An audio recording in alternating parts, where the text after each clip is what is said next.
It is no secret that The Witcher Season 3 is a catastrophic failure, and you would know that if you watched my boy Dragon Slayer Commentary's video talking about Part 1 of Season 3. But you know what? Here's a secret for you. Dragon Slayer, if you're watching this, you're wrong. Do you know the real reason The Witcher Season 3 is failing? Because America's stupid, at least according to Kotaku. Welcome back to Words of Paradise. I'm your host, Leon Idol, and yes, let's get into why stupidification and dumbing down of Americans is why The Witcher Season 3 is a failure. Witcher producer blames young American audience for viewership decline. Producer Tomek Baginski has some choice words about the discourse over the show's simplified politics and lower viewership. And to be fair, I am glad they're blaming America, because if you imagine, 5 years ago, this would have been, blamed on Russian bots, so I at least like the progress. When the first part of The Witcher Season 3's final season premiered on Netflix to a significant drop in viewership, it felt all but inevitable the internet would plunge into insufferable online discourse over the once promising fantasy book adaptation. Yeah, insufferable. Us, the paying customer, being, insufferable over the fact that we want something to be, adequate or a good adaptation of the source material. We want things to actually follow the stories that we love. Now, full disclosure, I'm not a Witcher fan. I've never seen the show, I've never read the books, and I think The Witcher 3 sucks. That's right, I know, hot take. Don't unsubscribe. You can at me on Twitter. We can have the discussion there. But the point is, for people that are major fans of this IP, for people that love The Witcher and frankly love, Henry Cavill, because that's where the real draw is, yeah, they're being called insufferable over the fact that they know this is a low quality show, and that sounds about par for the course for Kotaku.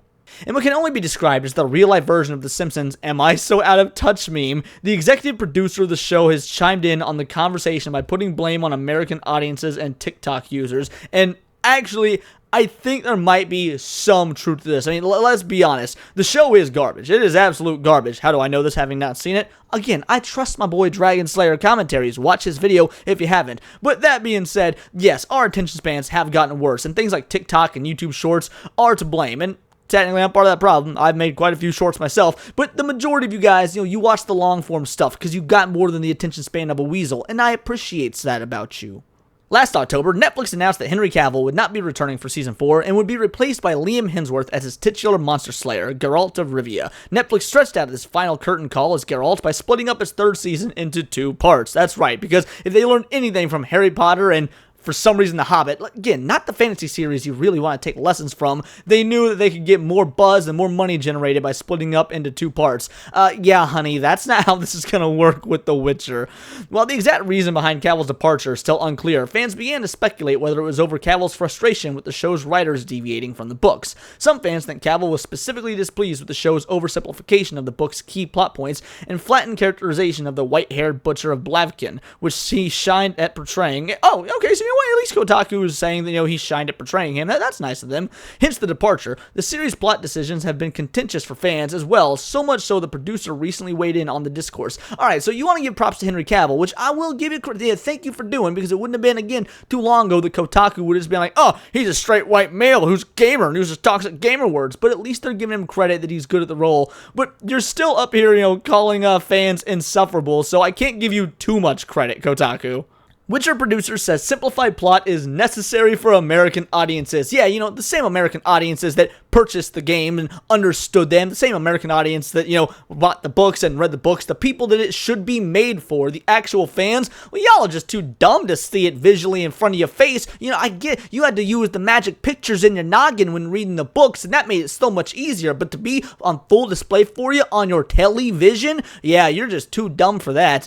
In a recent interview with Polish news site Wyborska, which was translated by the Witcher fan site Rednian Intelligence, producer Tomek Baginski explained that behind-the-scenes events, like a script rewrite after an actor got sick, led to a lot of controversial decisions being made in the show. While Baginski says he understands why viewers who read the books would be hurt by a sudden change in the show, the decision to simplify plot points like The Witcher's expansive geopolitics is often necessary when a series is made for a huge mass of viewers with different experiences from different parts of the world, and a large part of them are Americans. Really? Because the politics weren't a problem in Game of Thrones or House of the Dragon. In fact, that is what they excel at beautifully, and that's what the vast majority of people love about House of the Dragon and about the first few seasons of Game of Thrones. Even ardent prequel defenders like your boy here love the politics of Star Wars. Now, I'm not going to say whether or not those are more complicated than the ones in The Witcher, because I don't know, but I can guarantee you, if people loved Game of Thrones as politics heavy as that was, you didn't need to simplify anything. You were grasping for straws, you were reaching for things. I don't know, they even have straws in Poland where you guys are, or are you guys kind of like California where, they got to be made of paper?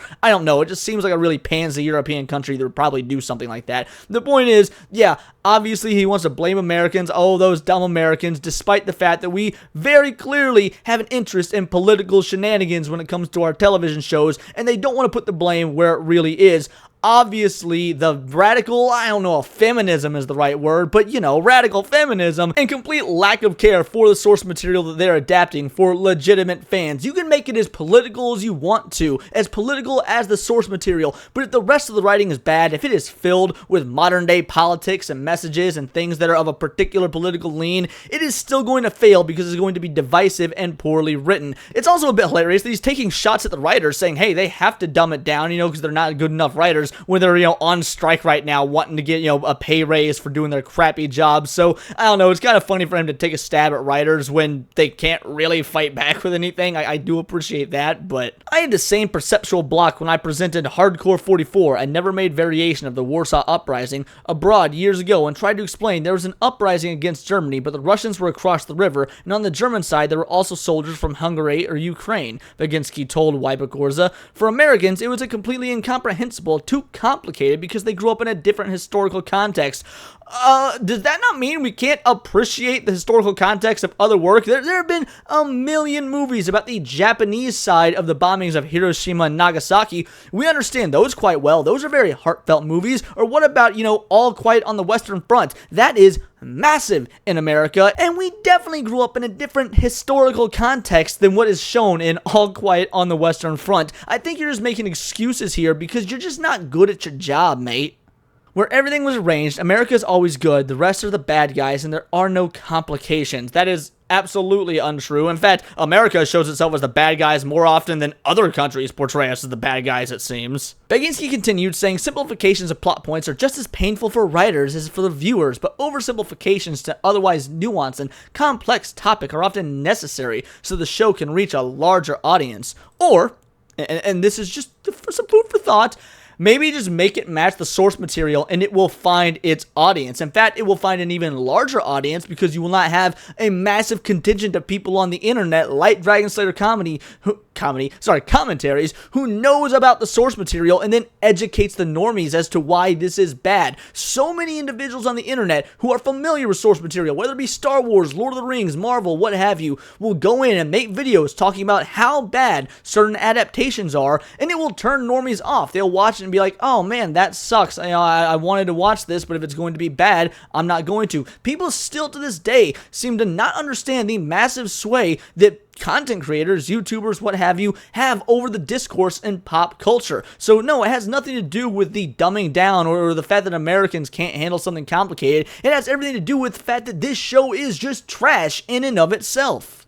This isn't the first time Baginski has blamed American sensibilities for certain show plot points. In an interview with Polish YouTube channel Imponderabilia, Baginski singled out Season 2's low viewership as a byproduct of younger viewers who frequent social media sites like YouTube and TikTok for having short attention spans. When it comes to shows, the younger the public is, the logic of the plot is less significant. Really, because I can name a million kids TV shows, and maybe not a million, but several kids TV shows that have incredibly strong plots. I mean, Teen Titans had a very intricate plot. So did Teenage Mutant Ninja Turtles, Turtles 03, the early 2000s version that is. And of course, let's not even forget to bring up Avatar: The Last Airbender, one of the most complicated shows ever put to screen for school-age kids, and yeah, outclasses so many modern adult shows, including The Witcher, if I'd be willing to take a gander. Those people grew up on TikTok and YouTube. They jump from video to video, Baginski said, adding that young folks gravitate more towards just emotions. When the interviewer chimed in and said they were part of the age range of viewers Baginski was talking about, the producer replied saying, okay, so it's time to be serious. Dear children, what do you do to yourself makes you less resilient for longer content? content for long and complicated chains, cause and effect. Really, because last I checked, Oppenheimer killed it at the box office. That is a 3-hour movie, and as I mentioned in my review, 3 rows ahead of me, there was a row of 15-year-old boys. When we were getting up to leave, there was like 6 of them. You're telling me that these 16-year-old boys spent all the times on TikTok. They couldn't dare watch something long like The Witcher or complicated like The Witcher, but they sat through 3 hours of Oppenheimer? No, you are a moron, bruh. Anywho, if you had a long enough attention span to get to the bottom of this article, then the entirety of The Witcher's 3rd season is available to watch now on Netflix. You know, I never thought I'd say this about Kotaku, but somehow this article was probably more palatable than Season 3 of The Witcher.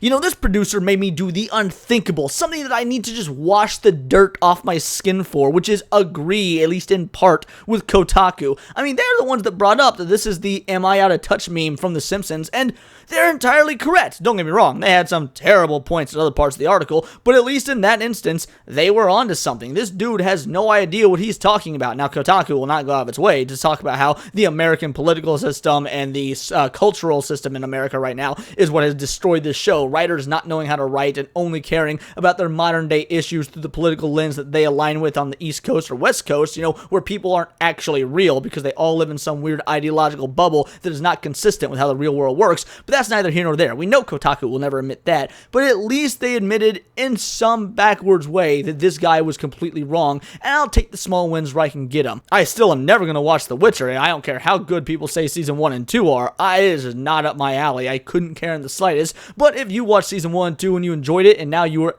angry and viscerally upset about Season 3, I stand with you in solidarity, my friends. But those are just my opinions. Let me know yours in the comments down below, or let me know on Twitter, where you can find me at BoltTheWord. And please do subscribe. I am a nerdy news channel, now doing 2 videos a day because you guys wanted it, so I'm happy to do so. So yeah, that's right, my 2nd video drop of the day. Look forward to 2 videos tomorrow and the day after that, and we will just keep it rolling. But until then, it's all here in the nerdosphere, and this has been Words of Paradise.